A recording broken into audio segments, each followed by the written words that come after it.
All right, folks, we got a heck of a show for you today, and I'm talking about lightning in a bottle coming in all the way from South Jersey. Mary Murphy is next on Cliff's Notes. Real estate agents, are you struggling with the day-to-day grind, dialing for dollars, putting in hours of floor time with little to show for it? Are you looking for tips, tricks, and tactics to accelerate your career as an agent that will have you closing more homes, working with more clients, and earning more money than ever before?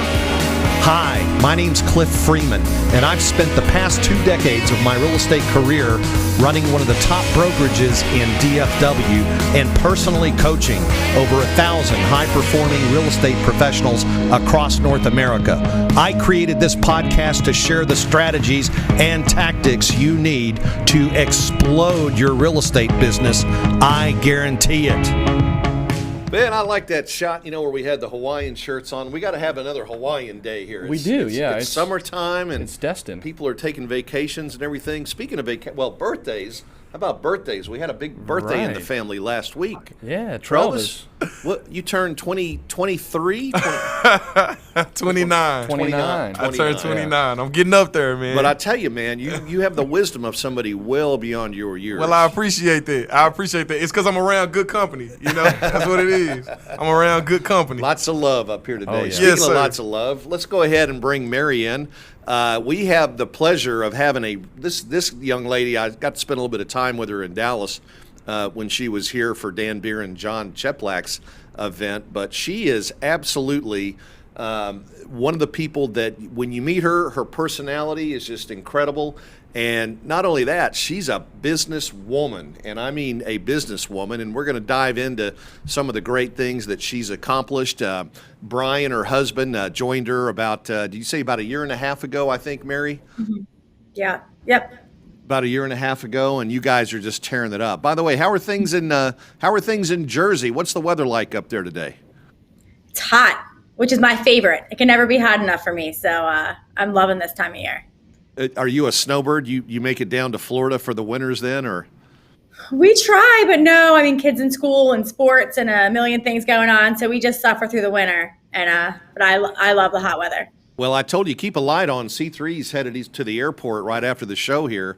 He's catching a flight to come up in your neck of the woods and visit. He's got some cousins and Yeah, we're going to an engagement party. Okay, super. Yeah. You getting engaged? No. Uncle Gary is, so that's exciting. Oh, that's right, Yeah. Uncle Gary. Yeah. That'll be a lot of fun. Yeah, Irish side of the family, Well, terrific. And speaking of family, you have 2 lovely daughters who are, 7 and 9, I believe? Yep. Mm-hmm. Yeah. And what are their names? We got to know here. I have Ava, she's 9, and Julia is 7. And so they would be in what? Is that grade? Is that 4th and 5th? So Ava's going into 4th, and Julia's going into 2nd grade. In the 2nd, yeah, fantastic. What a great age, man. That is terrific. So we're going to get into how you balance that being a mom and being a wife and being a business leader and stuff here in a minute. But if you would, the audience really, I think, would like to know a little bit more about Mary, not just the celebrity that sells a ton of real estate and is highly respected in our business, but tell us about the Mary that was growing up long before you thought about real estate. What did you grow up in New Jersey? I did, yeah. My parents moved to our shore house. I actually grew up at the Jersey Shore. They moved to the shore house when I was about 5, and I was turning 6 in September. So I went all through school down the shore, which was really interesting. I mean, it might be why I love summer so much. It's so different, the summer to the winter there, because it would go from really, really busy and high energy and a lot of people and no parking on the street to all of a sudden after Labor Day, everyone's gone and the traffic lights are blinking and I'm in this small little classroom. So I actually still get a little bummed out in September. But yeah, I grew up down the shore and, they're still there. So I go visit them all the time. I was just there last weekend. I love it. We've got a lot of friends in that neck of the woods. Do you did you have any siblings? Do you have any brothers or sisters? Yeah, I'm the youngest of 5. Oh my gosh. Okay. Yeah, but I'm the youngest by a lot. So it's kind of it was almost like having a big family and also a single child in a way, because the next brother closest to me is 7 years older than me. So when I was 11, he left. So I was, in there by myself from then on. So, and my That's oldest how brother, 14 years older than me. that's how So, entrepreneurs are created, right? It's like you got to go figure it out. Well, so you initially then, after you got out of high school, you went to college, and your goal at that time, you studied to become a teacher, right, of children. What specifically were you wanting to be back then? so at first I didn't know what I wanted to do, and who does at 18? At first I thought about being a dental hygienist, and that was because I heard they made their own hours. And then I was like, I'll be a teacher because they have summers off and they're done at 3:30, so that would be great. And none of that really makes any sense now that I look at it as an adult. I was trying to pick a job where I could create my own schedule and not work as much, And I wanted to be a teacher because I think it really had to do with the schedule. I am an educator. I love to teach and I love that part of it. I'm not an early childhood educator, though. When I look at my personality now, that never really did make sense for me.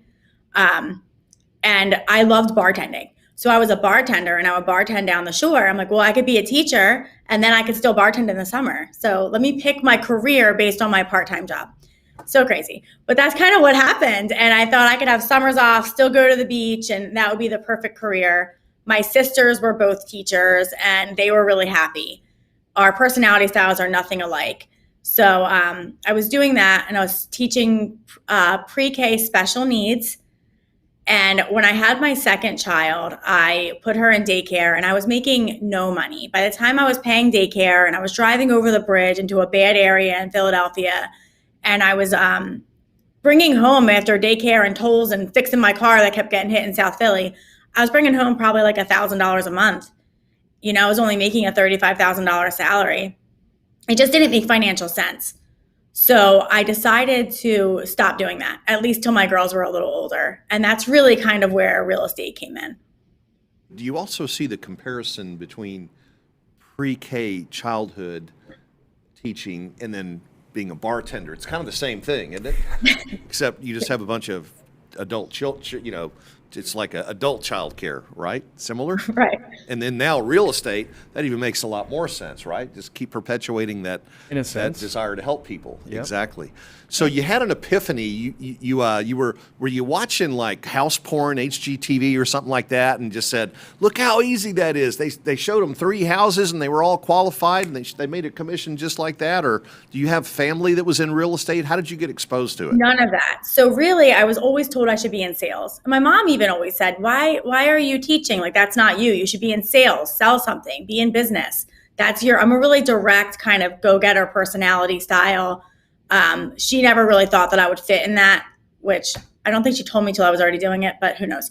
Either way, I decided to sell something. I'm like, you know what? I think I can make that $35,000 a year, working less hours, being able to be with my kids more. So I'll just sell something. So what can I sell? I started looking at like Pampered Chef and like, all those different things you could sell. And I was like, well, houses are the most expensive thing. So I'll just sell those. That was Makes literally sense. how I got into it. It was really no other, that was it.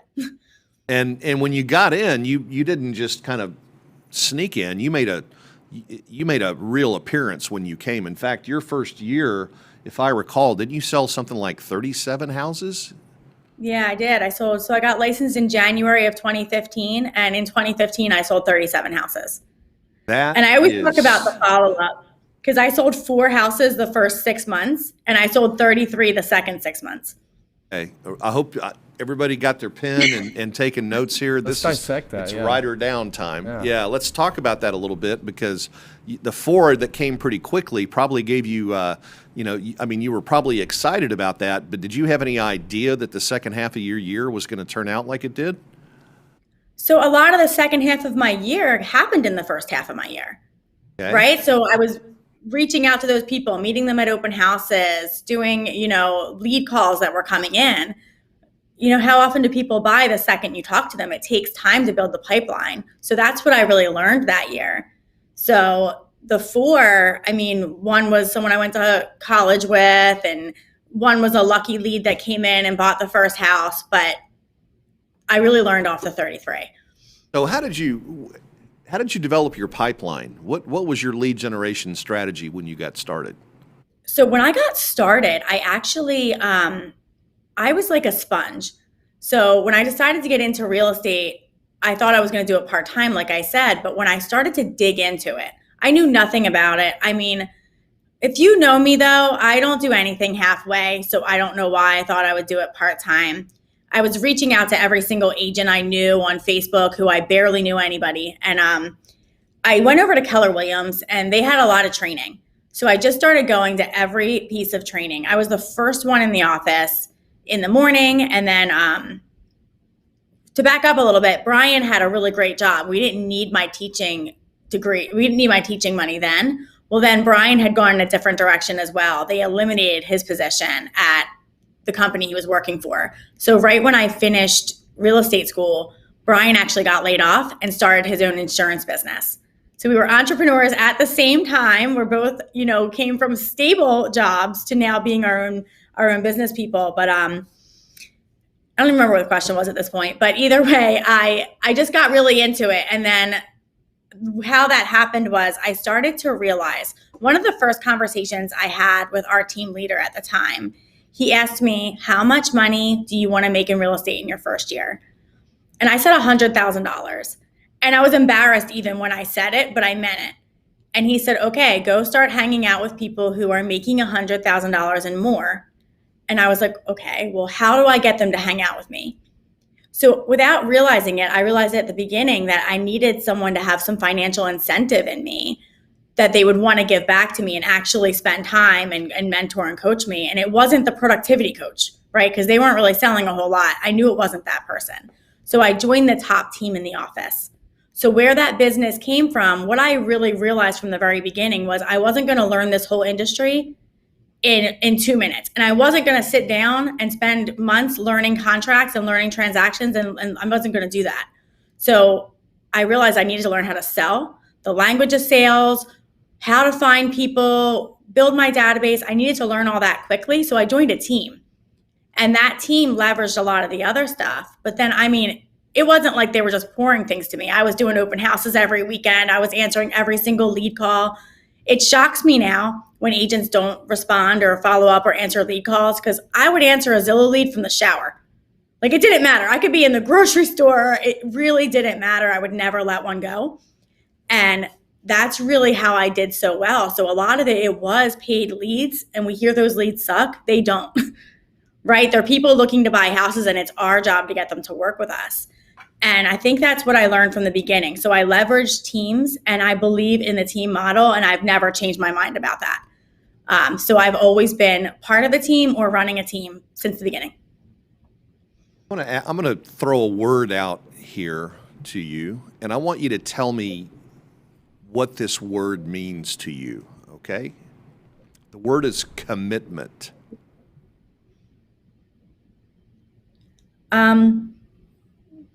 I think you do what you say you're going to do. So that's one of our core values. So if you say you're going to do something, then you do it.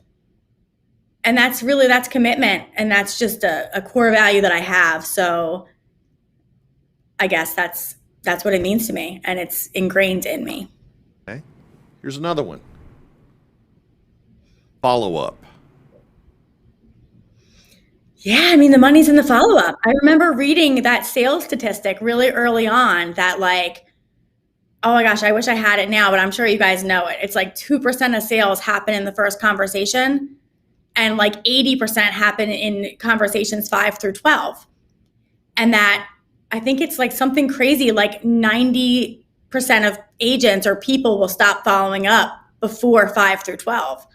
So I was like, okay, well then I'll just follow up from 5 through 12 and I'll win, right? Right. It's why they call it FU money. Right. Follow-up money, right? For sure. That's right. True, though. Okay. I'm not trying to make this hard, but there's a reason why I'm asking you these, okay? Mm-hmm. Part-time. What does part-time mean to me? Yes. I don't know what part-time means, honestly. I don't think I do anything part-time. I think you can do things efficiently. I don't think you have to work 1,000 hours a week, but But I think whatever you're doing, you need to be doing that at that minute. So it's about efficiency. What advice would you have for someone who wants to get into real estate but needs to work to keep a roof over their head while they're doing it? So you can do it. You just have to be efficient with your hours. I mean, we all know agents who are so busy. Every time you call them, they're so busy, they're drowning. And sometimes I want to question them. Well, why? Like, what are you doing that you're so busy? When I look at their sales. And I have a teacher on my team now who's part-time, and she got licensed in December, and she's a full-time teacher. She's got 2 little kids, and I think she just closed on like her 5th or 6th house, and she has 3 more pending right now. So she'll probably sell 12 to 15 houses this year as a full-time teacher, and she's efficient. Let's talk about that. Does she use a transaction coordinator? She's on my team. So all she has to do is sell houses. That's all.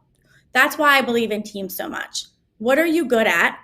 And how do you just do all of that? What are you good at? What do you love? Just do that. So if you're a real estate agent and you're a solo agent, and everyone's thoughts are different. But for me, I don't believe in the solo agent model because I can't imagine how one person could love every piece of this business and every job that we have to do as a real estate agent. I don't love every part of it. So I only want to do what I love. What I love is listings and agents. That's it. That's all that's on my plate now. And I love it. My assistant is off this week and our ISA is off too. And like, I don't love my life as much this week as I usually do. I will say that. Right. Okay. No, that makes a lot of sense. It's hard to be the Lone Ranger, It is. And so I would just say a part-time agent, you can do it. Just find what you love and do that. So that teacher and everyone on my team, they've got to find the business, service it to getting it under contract, and then it goes to a transaction coordinator. I have a full-time assistant, and then she uses a virtual TC. So the virtual she kind of manages the TC, and the 2 of them together will handle all the business. And then we also have an inside sales agent, which is nurturing, because I also don't think agents in general like to nurture or follow up the way I did and the way I learned to. So I hired someone to do that part of it as well. So all they have to do is be with people and find them houses or find listings. And that makes them happy. So can you run a team profitably giving agents that much support? Absolutely. Yes. Because you know what? When I didn't have, so it's new for me to have a team this size. So just to back up a little bit, in 2019, I sold 71 houses and I was trying to build a team and I was trying to find an assistant, and I have really high standards. So in 2019, I went through 4 assistants because I was looking for the integrator and they weren't it. And I couldn't find the right person. And at the same time, I was bringing agents on my team who needed a lot of training. And what I really realized at that time was I couldn't build the team without the operations and without the foundation in place. So I moved from my last company and came here in February of 2020. And all I did in 2020 was focus on the foundation. So I'm getting to the answer to your question, but I did mostly all listings. So 2018, 19, and 20 was like anywhere from 70 to 80% listing side. Meaning I was leaving a ton of money on the table, and I knew it. And at the same time, I was maxed out at what I could do, and I understand efficiency, and I wasn't going to run buyers because it wasn't the efficient use of my time. And every time I tried, I got less listings. So I just focused on listings and focused on building the foundation. So now I can bring these people on, and I have a ton of overflow business, and I can turn it on like a faucet. So they can work all of those buyers that I don't have any intention of working, and it becomes profitable for both of us.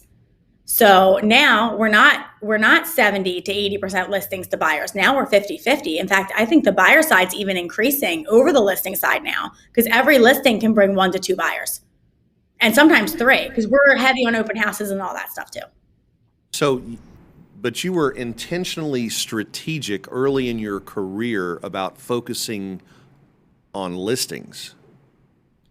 Well, my first year I did 37 buyers, and I realized the second year when I was doing that same path again, I never stopped reading, watching podcasts, going to trainings, and I kept hearing like listings are the way to go.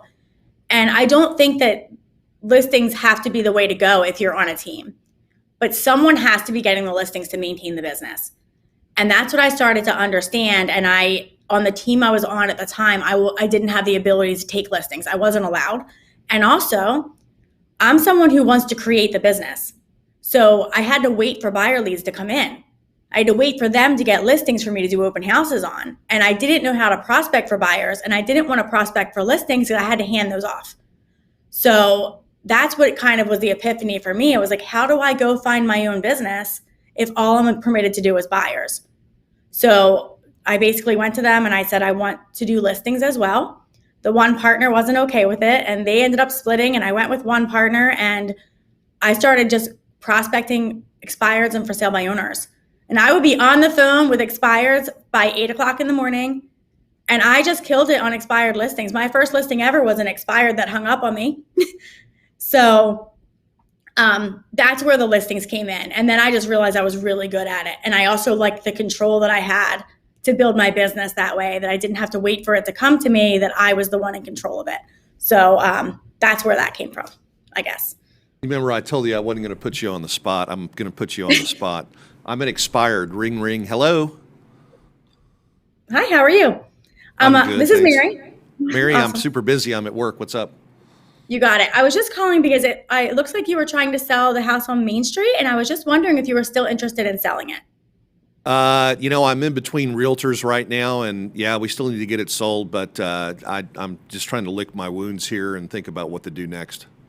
I completely understand, especially in this market. So just really quick, when you do sell it, where do you plan to move next? We're just moving. Actually, I got a promotion down at corporate, so I got to move downtown out of the suburbs, and the kids are grown up now, so we're trying to get into maybe a condo or something like that. Awesome. And in a perfect world, when would you be in that condo? Perfect world, I'd be in it right now, but the agent I hired was a knucklehead and didn't get the property sold. Oh, I'm sorry. I'm sorry to hear that. So if I could show you a way that you could sell it, get down to that condo, and net the money that you want to net, would you be willing to meet with me for just 20 minutes? Is that Mike Ferry on the phone with me? I'm sorry, I lost. I got out of sync here. You know what? I appreciate it, Mary. I'm not ready yet to talk to other realtors. I think we're going to try to get this other one we have rewired and see if we can get it do the right thing. Honestly, it's my wife's cousin, so we're kind of stuck. Got it. Okay, so you just feel obligated to work with the family member that didn't get it sold last time? Oh, kind of, yeah. I want to keep the marriage great. going here. No, I completely understand. So I would love to just give you a second opinion. There's really no obligation. It's 20 minutes where I can show you what we do differently to get all of our listings sold. And most of them in this market are selling in a first weekend for over asking. So I would just love to come sit with you for 20 minutes. Yeah. And Can you just email it to me? Just toss it in an email and I'll take a look at it and then we can talk. You got it. I'll send that over in an email, and I'm going to give you a call back tomorrow just to see if you've figured out a time for us to meet. And if you want, because I know you're in such a rush, I would love to just get on your calendar, maybe tomorrow at 3 or the next day, and just meet with you face to face. Like I said, I won't even bring listing paperwork if you don't want me to. Just would like to meet with you and show you what we do differently. Yeah, I'm just not ready just yet. By the way, what's your commission? So that's something that we talk about when we sit down together. I know that every seller, the most important thing to them is to net the most money. I want to let you know, Cliff, that you netting the most money is also my goal. So I would love to show you how I can help you do that. How many no's is that? It was like 6. 6? Okay. 5. So 6, right? And then now that you've had 6 no's and you've asked for the close again, it's like, well, you know what? Maybe this Saturday I'm going to be out working in the yard trying to get it looking good. If you want to pop by and take a look at the house. By the way, what do you think we could sell it for? How much?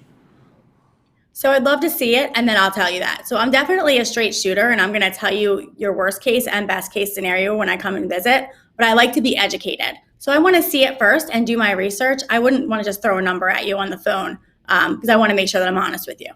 What else can you throw at her? Mission, what think we're done. Yeah. I think we're When going to have are we meeting? We're going to have an appointment with you. Yeah.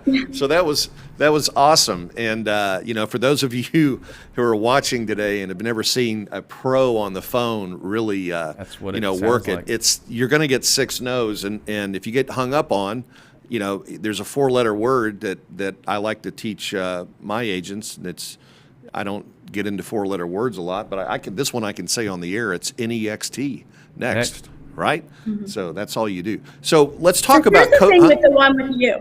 The one with you just now is that you're motivated. So if you weren't a motivated seller, I'm probably going to say next sooner if you're pushing on me that hard, right? But because you already told me where you're going and I know how motivated you are, you already didn't like the agent that you worked with and they couldn't sell it the first time. I'm pretty confident that if I get in front of you, I'm going to get that listing. For sure. So if I can't set that appointment on the phone just then, I'm going to send you a quick email. I'm going to put you on a drip. I'm going to send you my reviews. I'm probably going to send you a quick video thanking you for your time, and I'm going to call you back. So if there ever gets to be a point where I can't get the appointment, we were role playing, so I was more aggressive than maybe I even would have been in a real live conversation, because I'm always about adding value. And they like me so much on the phone usually that they don't hang up on me. I've had them say to me, like, I just hung up on 10 realtors. I don't know why I'm still talking to you. So I guess come over. Your tonality, the way you approach this, you're not pushy. It's her delivery. You're coming from a heart of service, right? I can tell you why you're getting through to people. You're building rapport with them, and you're actually helping them solve their problems without having like commission breath and that kind of stuff. And that's the goal. And I'm never going to talk commission or price of the house on the phone. I just won't ever. Yeah. Anything's possible. We'll talk about it when I get to your house, right? One of those kind of things. Yeah, that's awesome. Now, so you didn't just come up with that script yourself, and I was kind of joking a little bit when I said, am I hearing Tom Ferry or something in there? But you're a big believer in getting coaching if you're going to be a real estate agent. Let's talk about that and tell us about your, why you decided to look at coaching, and how did your first coaching experience go? Give us a little background here. So from the very beginning, I knew that in order to collapse time, in order to be really good at this fast, that I was going to have to learn from people who were already doing it. So immediately I was going to the trainings offered at the office. I took Bold, if you know what that is. It's like one of those like kind of sweat hogs type classes. And they just talked about coaching a lot. So I would say my first year, and then I joined a team. So I had coaching through the team. And then after my first year, I realized that I needed someone who was going to be my coach. Right. Well, so then I hired the coach. I hired an outside company to coach me. And he actually also coached the team leader at the time. So he wasn't totally my personal coach. So that experience I wouldn't say was great, because I realized as I got to the point where I was growing off that team, that coach that was coaching me was trying to coach me to stay.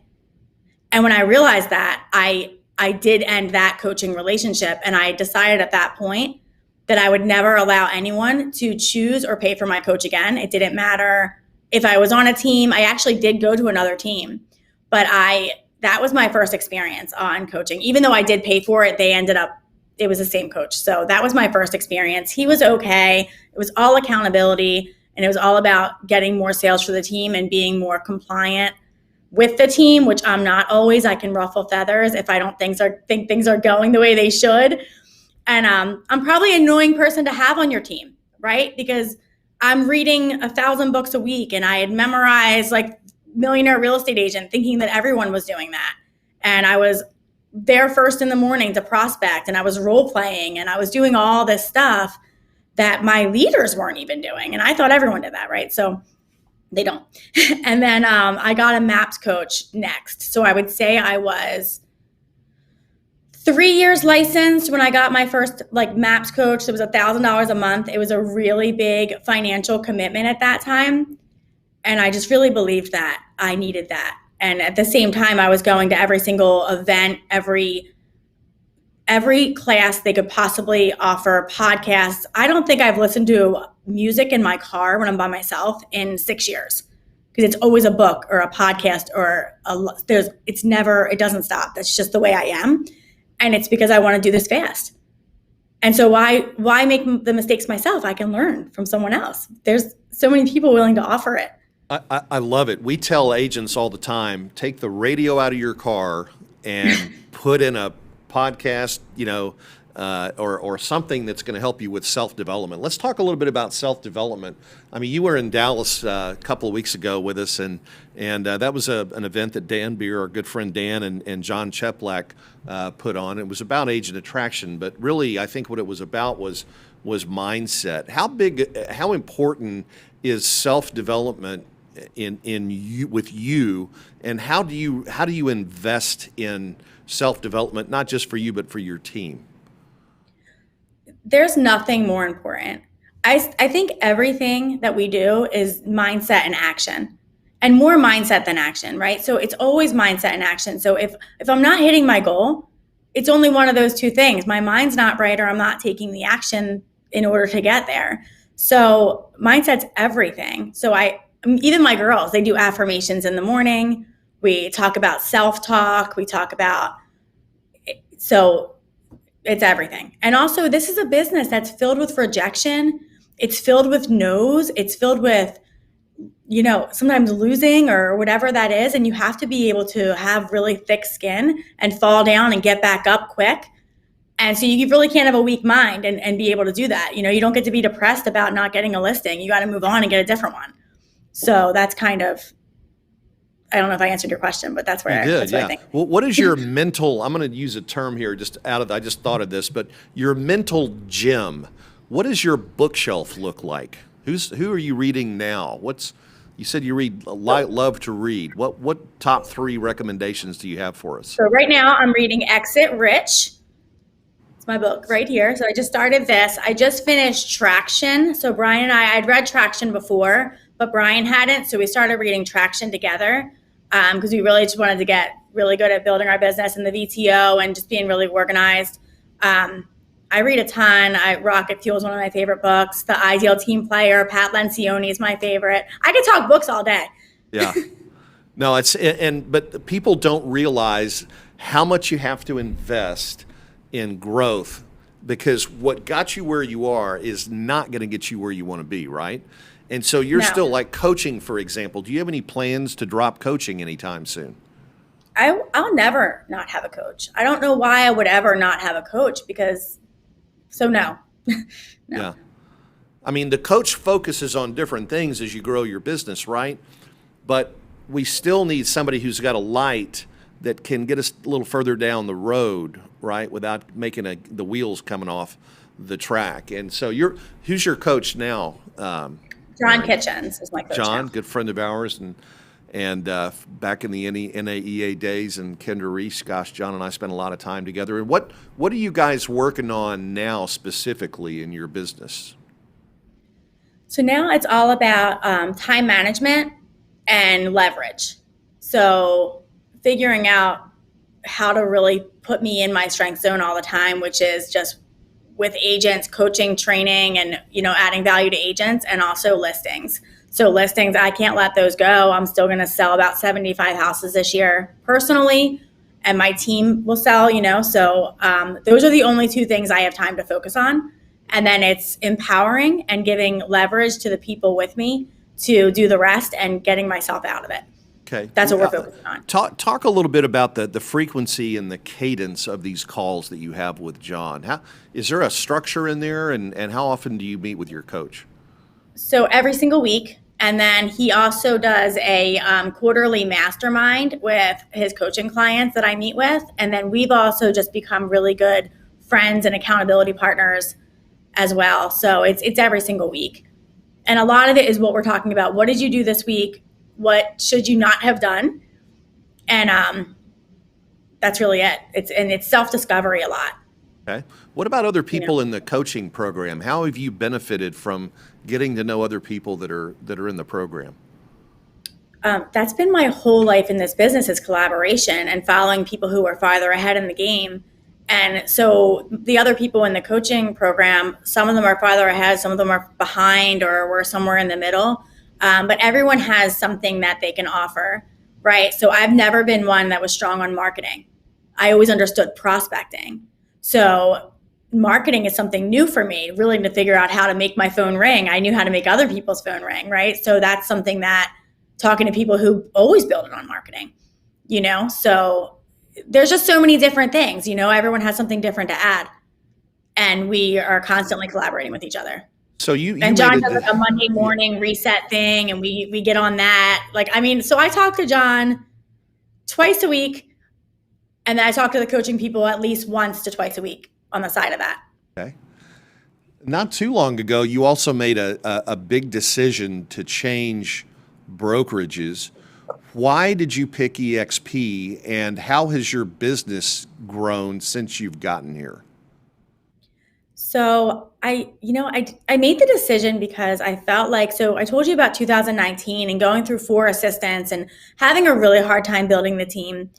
I was someone who I'm coachable, right? So I took every class, I paid every recruiter. I did everything I was told to do that was going to help me build the team to the level I wanted to build it. And before that, I was part of the big team as an expansion director. So I had been part of these multiple teams. And now it's the beginning of 2020. And I feel like I'm starting over. I went through 4 assistants. The agents on my team weren't selling. I'm drained.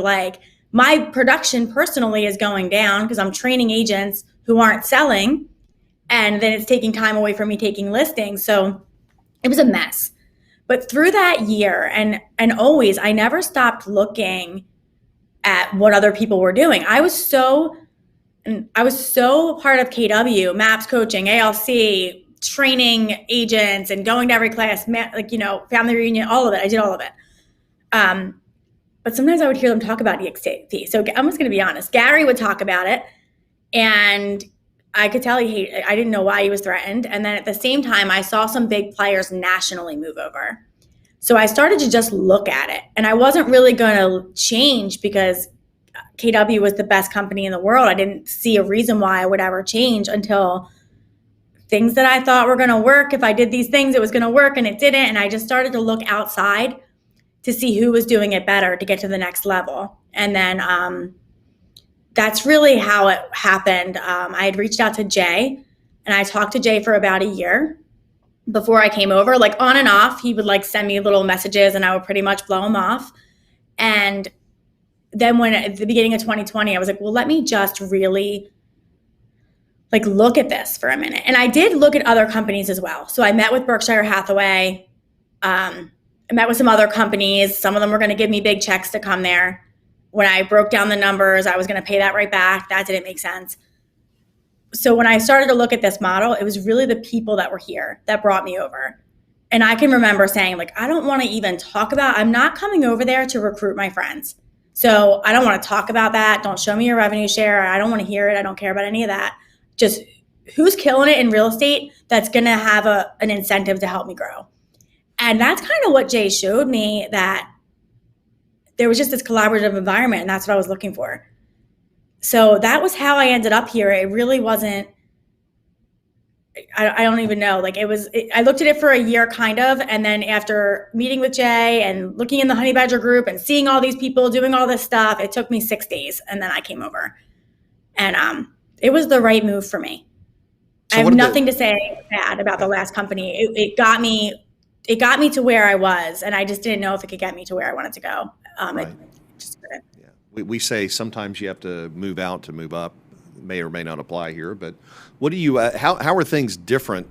How are things looking differently for Mary and Brian for the next 2 or 3 years than they were, prior to making the move? What kind of do you have some bigger plans, or do you have what do you guys want to do? What's your BHAG? So I always was a big thinker, right? I always knew that I wanted to build a team, that I wanted to build an organization, because I knew that I didn't want to be 65 sitting at a kitchen table. And I didn't know how I would ever not do that if I didn't build a team. Plus, I like people around me, and I get bored. I want to do something different. So how it looks now is we came over in 2020, and then the whole world shut down. And I came over kind of alone. There really wasn't EXP agents here. There was very few. and there wasn't any that were really producing. It was very kind of lonely. I picked a sponsor that was in Texas. I didn't have really a lot of people physically, and then the world shut down. I went from always working from an office to now my husband, who had just started working with me, and my assistant and all of our kids are in my house. That was pretty rough at first. And I got my but it was a blessing too. Because then I realized I needed an office. I'm like, I don't want to work from home. I don't enjoy it. I need an office. And I needed to get my broker's license. So I did that in 2020. So I took my broker's class in April 2020. I could do it through Zoom. Got my broker's license, opened an office in November of 2020. It took me a while the licensing places were closed and everything was shut down in Jersey for a long time. Got my broker's license, opened an office in November. We came over, a little team of 3. My team is now 12, and my office is now 37. Wow. That's exponential growth. And my goal is so I did 70 units again last year. So a couple years in a row of doing, but that's really my own production. And then this year we'll do 150. And then I would like to do 300 next year. And I can do it. Awesome. Just put the people in place. Doubling it. That is some serious growth. Wow. Do you have plans to expand outside of New Jersey at all? I would like to expand my group outside of New Jersey. So a big portion of my business is agent referral business. So that was something else that I was kind of looking at. 30% of my business was agent referral. And the reason why was because I was always being asked to come and speak in different offices about how I built so fast, about working with for sale by owners or expireds or buyer leads or, buyer consult. I was always being asked to teach. So I would always be going around. Plus I went to so many events that I just made really strong connections with agents. So I still get a ton of agent referrals, even from my last company. I haven't lost those relationships. And so I would like to have partners outside of my area. I'm not an agent that believes in working. I mean, in my area, you can work PA, Delaware, Jersey Shore. I know people who work 3 states and work like 5-hour radius. I will never do that. I can have partners that can do that. And I know how to add that leverage. So long answer to your question. Yes, I would like to expand. Wow. If somebody wanted to find out about your plans and maybe talk to you about it, Mary, what would be the best way for that person to get a hold of you? They can call me or send me a message on Facebook, on Instagram. My phone's always in my hand or next to me, so I'm pretty responsive. So just reach out. Friend request me on Facebook. I'll accept it if. Okay, and it's Mary Murphy. Do you want to put your phone number out in the universe, or? Sure. Okay. So it's 609-602-2266. And feel free to send me a text. Great. And if you don't mind, when we're done, just hop on my timeline and you can add your email information down there and website or whatever, and make sure that everybody has an opportunity that would like to talk with you. Did I tell you it was going to be lightning in a bottle? I mean, holy cow. I wasn't joking, huh? No, that was a great. Yeah. show. You got anything you want to ask Mary, close us out, or?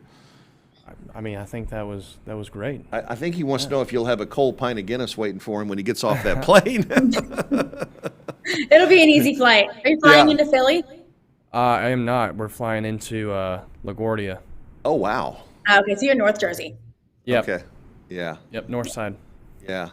Well, Mary, I guess the next time we'll get together and fellowship a little bit will be here in Dallas with Tony Robbins in the middle of August. And thank goodness we're at the Gaylord. That thing is totally enclosed and air conditioned, so it can be 105 out in the Dallas prairie, and it won't bother us at all. But man, I am so excited to get you on the show and to just have you tell your story. What an incredible story it is, and we're so excited to be partners with you and in your efforts there on in your market and wherever you want to grow. Gosh, I hope audience, if you didn't have some rider downers from this one, I'm wondering if you were asleep or watching, because Mary just really just poured some gold nuggets all over the place here, and we're so thankful for that. Mary, do you have any final word that you'd like to offer maybe some of these younger agents that are watching today? I'm sure. I mean, I'm just 6 years in this business, right? So I haven't been doing it that long. You don't need to figure it out on your own. Find the right mentors. Here, I have more mentors than I can count. So I think that's really the main thing, is just being coachable, open-minded, and leaving the ego aside and just finding mentors. That's it. It's great. And in the world, EXP World is a great place to hang out and find mentors and all the events that we do. You mentioned earlier that you've always been a big event person, and with coaching the masterminds and stuff. Get out there and hang around with people who are where you want to be, right? Isn't that what your coach told you? You need to go find people that make $100,000 if that's what you want to make, and go hang out with them, and look what happens. Pretty amazing. I'm always in rooms that scare me. I always feel like the small person in whatever room I'm in. So that's do it. Great advice. Yeah. I love that. I love that. Well, Mary, give our best to Brian. Again, it was wonderful to see you here in Dallas a couple of weeks ago. We're going to go ahead, and it's that time. I got to let Mr. Freeman here shuttle himself down to the airport. And Travis, thank you very much for clearing our runway here. And ladies and gentlemen, we'll be back next week with another edition of Cliff Notes. So stay tuned, and we'll see you then. All right, folks, tune in to Cliff's Notes every Thursday at 1 o'clock Central for the tips, tricks, and tactics to explode your business. I guarantee it.